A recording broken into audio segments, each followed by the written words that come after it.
Hi, welcome to the channel. So today I'm continuing my reaction to PPlatoon. This is episode 4, coming from the channel PPlatoon. Let's get to it. If you want to help support the channel, I would really appreciate a like or a comment. Thank you. It's week 7 of the Parachute Regiment Infantry Training Course in Catterick. It's a vital period for the recruits of Athens Platoon. Over the next few days, they must pass 2 key assessments in their training: a room and locker inspection and a drill test on the parade square. If they successfully come through this stage, known as passing off the square, they will have completed the first phase of the course and be allowed to wear the regiment's maroon beret.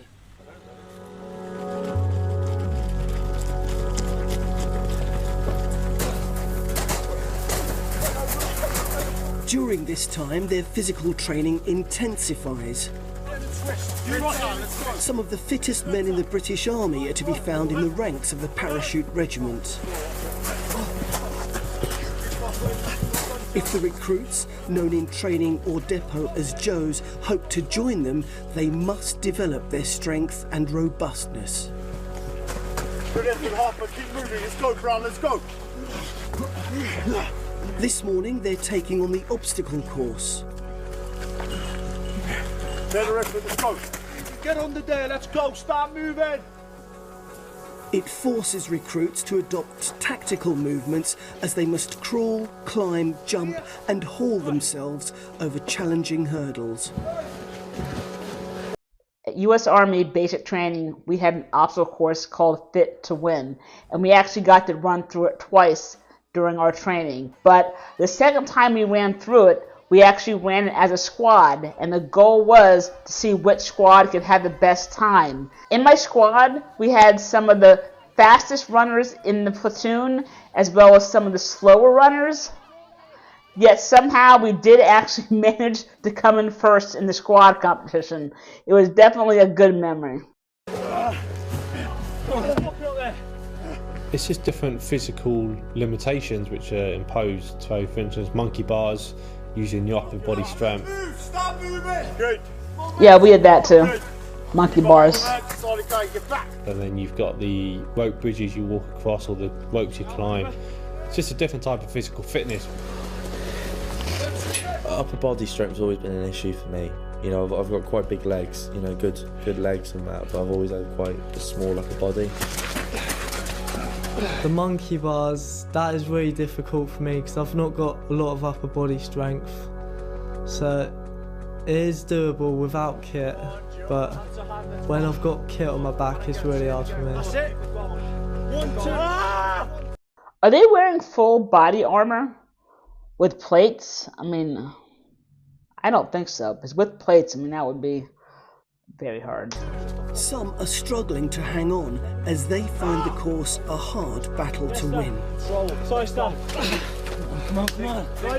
The obstacles demand more than mere athleticism. The men must have power and coordination to get through. Momentum. Good. Work on that. Good. Bicycle kicking the whole way. You need some upper body strength. Go.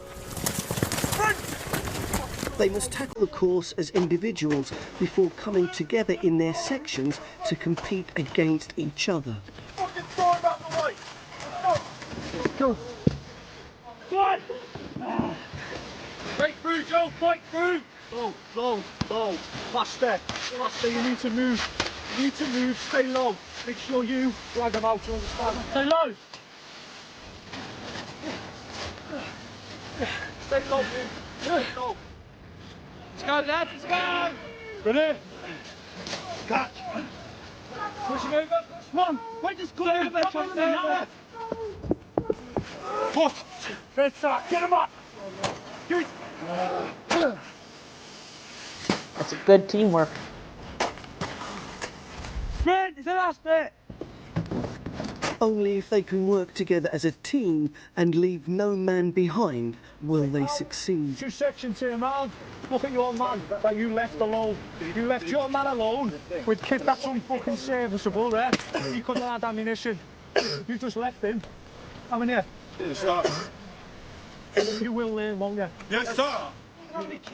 It's now their third time around and they're exhausted and battered.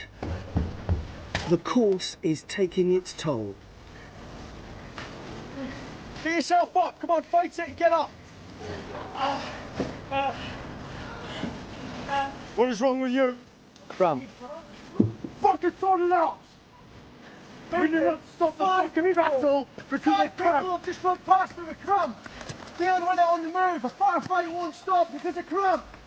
Get yourself. Okay, plenty of salt on your food. Okay, plenty of fluid. Like I said again, salt, fluid, good food, proteins. Yes, high protein diets. Happy? Yes, sir. After here also, make sure you stretch off after that stretch off. Like I said, there's no harm in giving each other a little rub down, okay? I'm not saying turn the lights out, get a red little light in there with candles, baby oil, and start rubbing each other down, yes? Yes, what I mean is, if you're feeling injured, okay, there's no harm in giving each other a good little stretch and a good little massage. Happy? Yes, sir.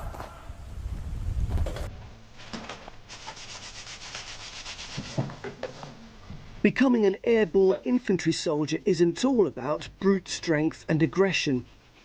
Every soldier in the British Army must develop an acute attention to detail and precision.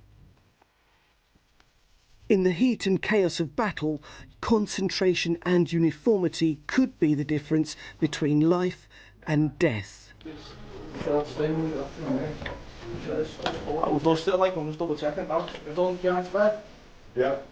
A room In the military, everything and everybody has to be dress right dress. Whether you're in formation or whether you are doing a wall or a footlocker inspection or whether you're actually laying out equipment for an inventory. Everything has to be dress right dress. I remember at basic training one rainy afternoon, we were in formation waiting for our drill sergeants. We had no guidance on whether or not we were putting our hoods up on our ponchos. So we all decided that we were going to be right together or wrong together, and we chose to not wear our poncho hoods. But then one soldier decided that he wanted to put his hood on so his head wouldn't get wet. We told him no. If he does that, then the whole platoon is wrong because we're not dressed right dressed and uniform. and locker inspection is designed to test this.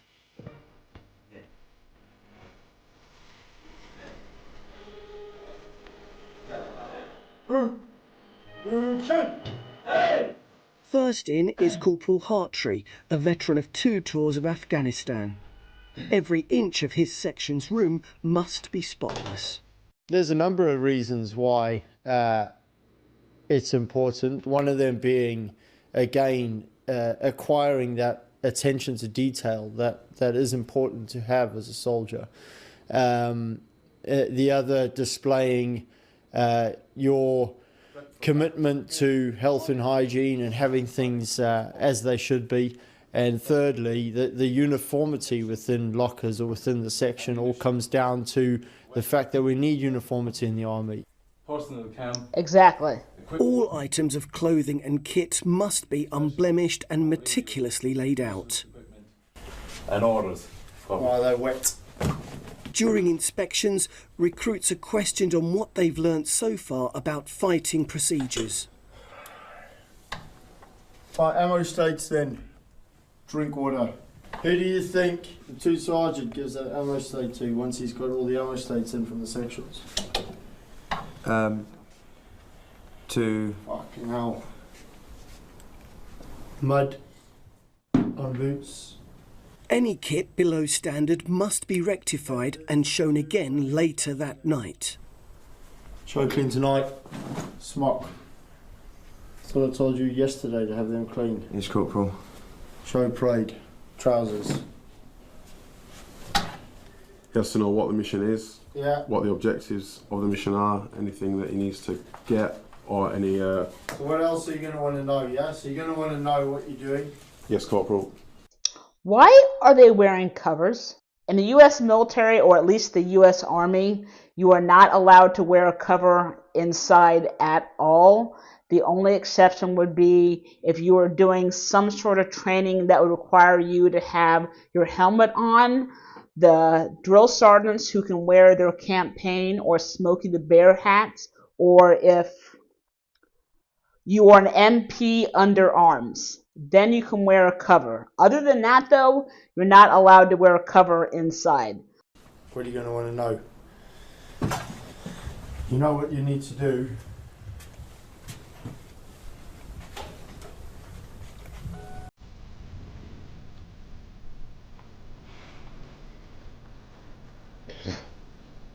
You're going to have to work hard tonight, Joe.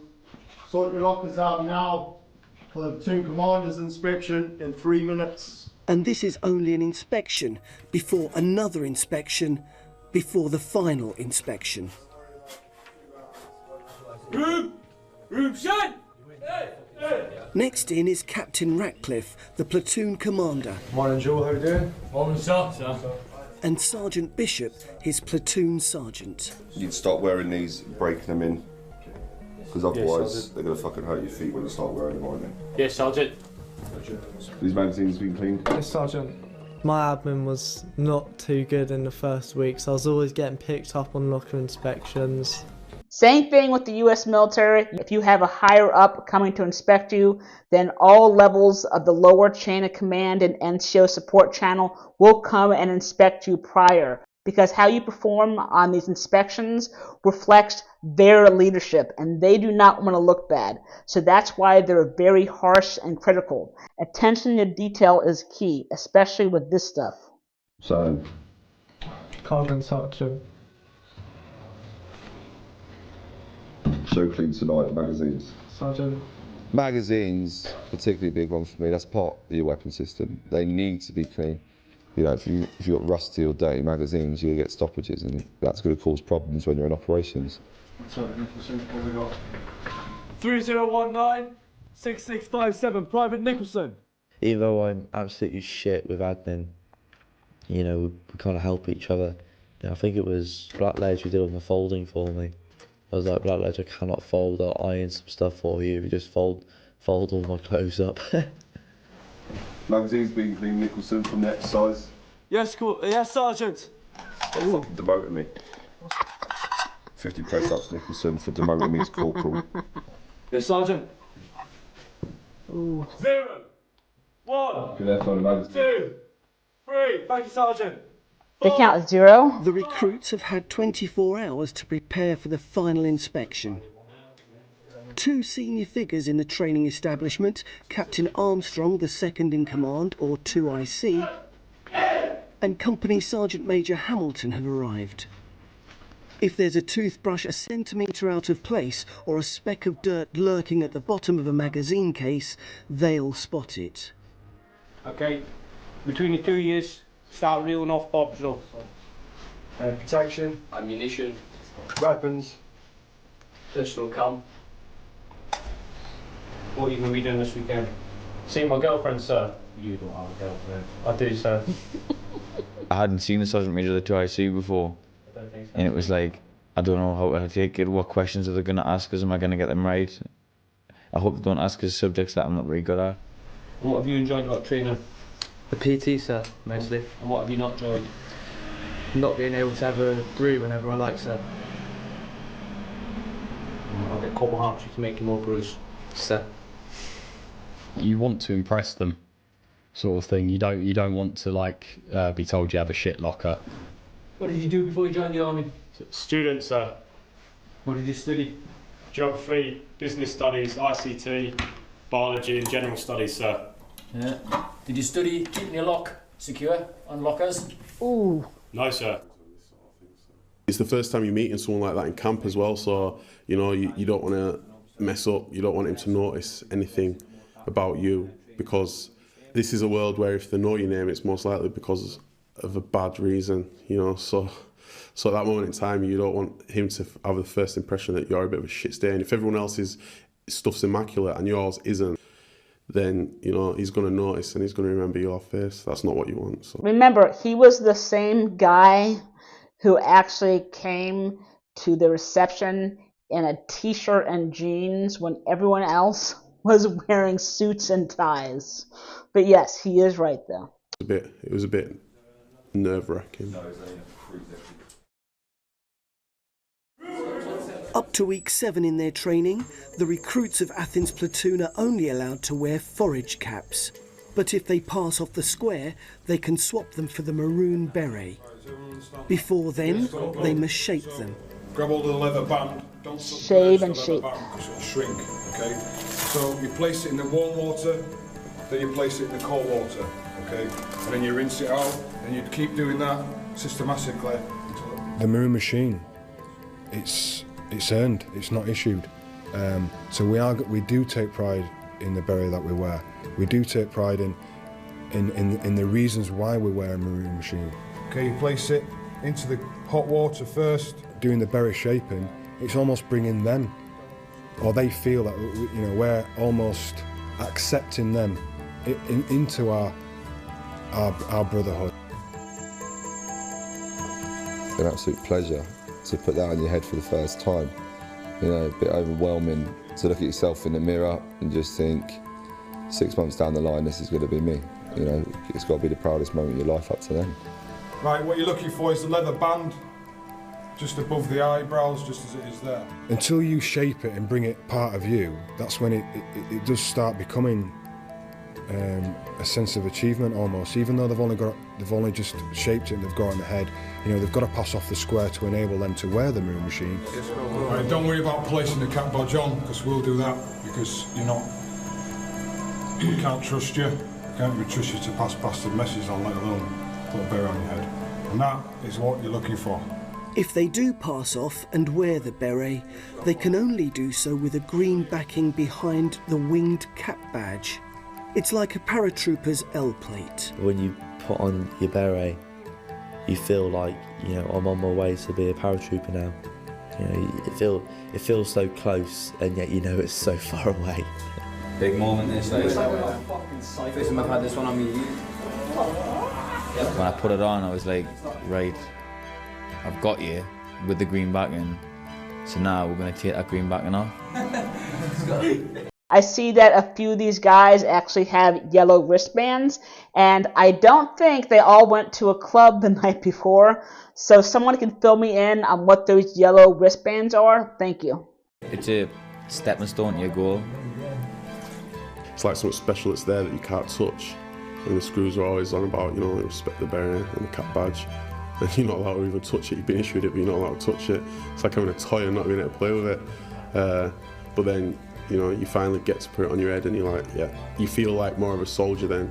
You feel like you belong more to the cause, the reason that you're here.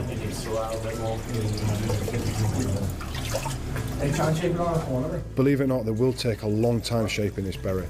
They will take pride in it. Yes. And it's nice to see. Is everyone done? Everyone done, yeah? No? Okay, that's shit. Some regiments get the beret straight away, or if you have to earn yours, which is a good feeling. Just keep doing that, just keep moving it down. Come wide, isn't it? That would bring it, that getting on your head, like I said, as a civvy coming in, that's what you wanted, like that was your first little goal, to get that maroon machine on your head, even though it had a green backing, that was your first little goal. And yeah, trying it on for the first time, brilliant, and shaping it to your head, I was just over the moon, like getting it on my head. It's cool, isn't It is a family, it's a blood clot. No matter where you go in the world, you'll always come together. You'll always say hello to a fellow paratrooper. You'll always say hello to a fellow international paratrooper. We come together internationally. So it is a brotherhood. And when they know that from the start, and when we accept them into that, you can really see a change in a recruit, massively.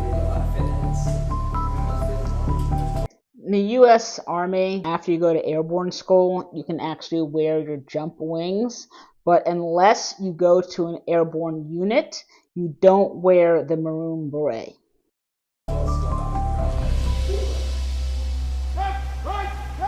Before the recruits can wear the maroon beret, they must still successfully complete their second assessment of the week, the drill test. Although the paras are not renowned for their drill, Athens Platoon are still infantry soldiers in training, and being able to march as a formation under command is a basic and essential requirement. Right! 10! 2, 3, 1! Keep them pinned in. Quick, march!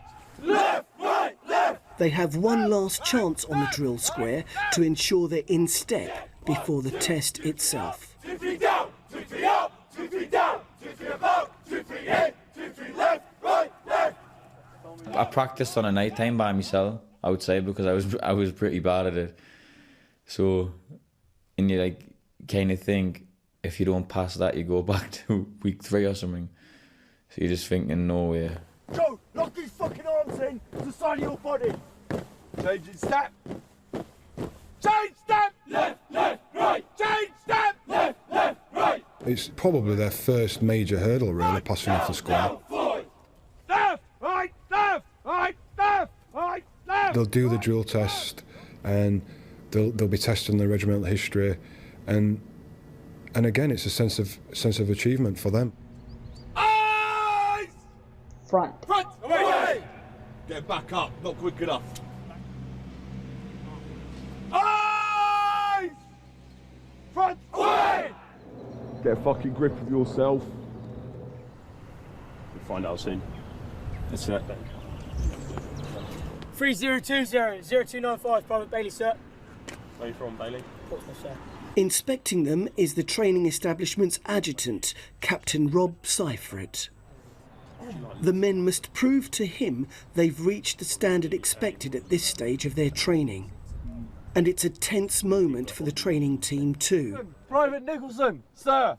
If Captain Seifert thinks the recruits fall short, the platoon will fail to pass off the square. With the introductions over, the drill test begins.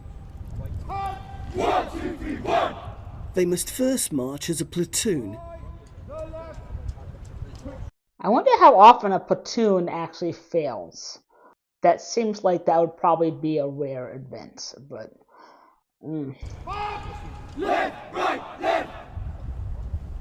Before being broken down into threes. Salute, miss, over, 2, 3, 4, 5, down, swing! During the drill test, recruits are randomly picked out to answer questions on the parachute regiment, its history and commanders. Halt, check, 1, 2, 2, 3, up, 2, 3, down! I sort of have that kind of look. I'm that kind of guy that I'll be stood there going, please don't pick me, please don't pick me, please don't, and then I'll get picked. What battle honour for the parachute regiment associated with Operation Market Garden? Holland. World War II.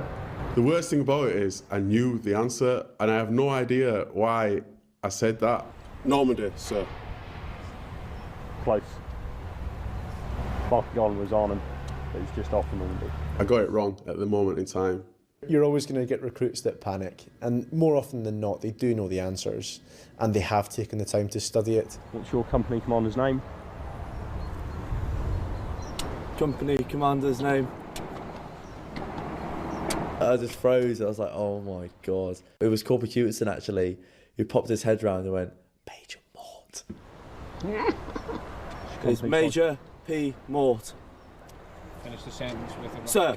It's quite pressurable for them. So yeah, I suppose me being behind them, I'm just coaching them and nurturing them along. What's your platoon commander called? Sergeant. We've had 7 weeks with them, and although we pretend we don't, we actually have started to like them, and the corporals in particular might lend them a helping hand behind the adjutant. You've clearly all stuck at it and got this far. So with this drill test, that's your first major hurdle complete. Athens platoon have successfully passed off the square and completed the first phase of their training. After 7 tough weeks, they can say goodbye to their forage caps. The founding father of Britain's airborne forces, General Boyd Browning, wanted a distinguished beret for his men to wear. Everyone put your berets on. His wife, the novelist Daphne du Maurier, chose the famous colour.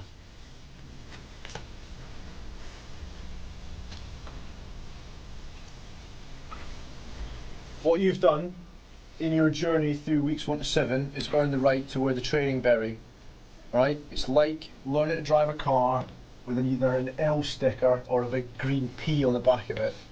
Okay, what it does is it tells you and tells everyone else that you're not ready yet. You will be. At the end of week 30, you will be ready to go to battalion. I will be proud to send you off, otherwise you won't go. You've got that, my assurance on that. Okay, what I need you to do is every time you put this on, first of all, be proud of getting to where you've gotten so far, because it's a good achievement. Alright? Don't let anyone ever take that away from you. It is a good achievement getting this far.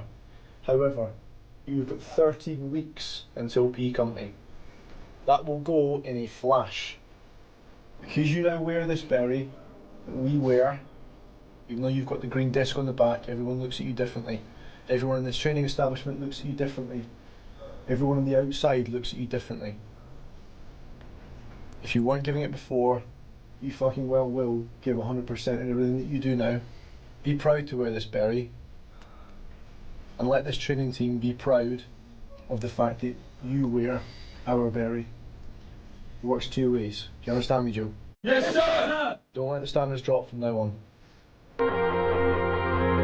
Thank you guys so much for watching, and the thing about the maroon beret is that it is an internationally recognized symbol of airborne troops. However, not every nation has adopted that color beret for its airborne forces.